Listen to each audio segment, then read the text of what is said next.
the Muny in Forest Park.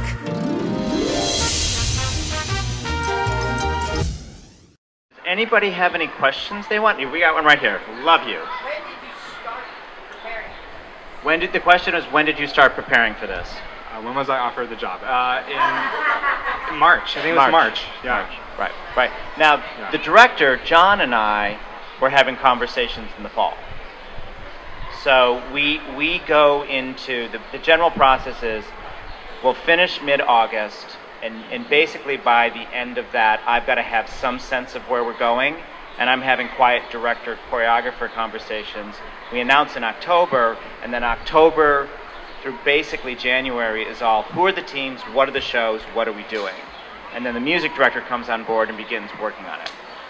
So, yes? So then do you follow the show from here somewhere else, or are you finished with Shrek after this? No, I'm finished after tonight. Well, all our shows are only done here.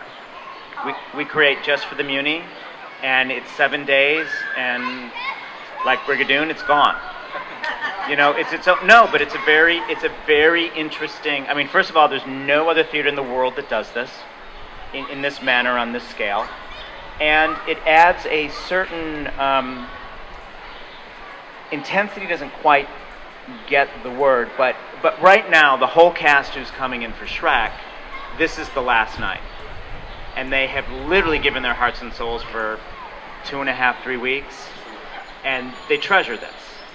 And so it really becomes something very rare, very rare. So we all come together, and then we go. Right. Would someone else use this? No. Well, interesting. All the sets and costumes you're seeing tonight were created for the Muny production. Well, and the props and where do you see this dragon? But knowing we were going to do this, we built them, and we, as the Muny, will probably rent the costumes out to other theaters, and that may go forward. But the sets will all be in the dumpster by 2 a.m.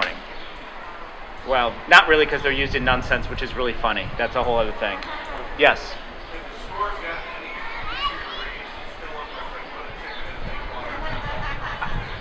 The question is, obviously musicians who's played in a pit.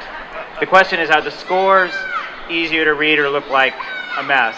They're so much easier. Everything is done in Finale and Sibelius. Everything's computerized. Right. We were lucky enough that changing some of the keys was a matter of click, click, click, print. Right. No, it's a lot easier. So what he's referring to is, for decades, the music would arrive from New York in these boxes, and 10 other theaters would have used it, and it would be their cuts and their notes and their keys. And so the poor musicians and music director would have to sit there and figure it out, and the paper would be crinkly, you'd be missing pages, but computers have solved a lot of that, thankfully. Yes? Is the music director and the conductor the same job? Yes, music director and the conductor is the same job. Right.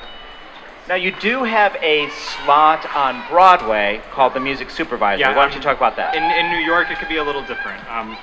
Because in New York, the music director title is generally the person who sets the show when it originally opens. And then if the show continues to run and they're no longer with the show, then they kind of morph into the music supervisor. So the person who takes over as conductor is just the conductor then, and maintains what the original music director taught to the company, which is basically what I do at Avenue Q now. I didn't open the show, so I'm not the music supervisor. I report to someone, but I am the current music director of the show. So we'll see you in the pit tonight. Yeah. Yes. You will see him in the pit. I will be there tonight, yes. So that's it. Thank you very much. Enjoy the show tonight. Appreciate your coming.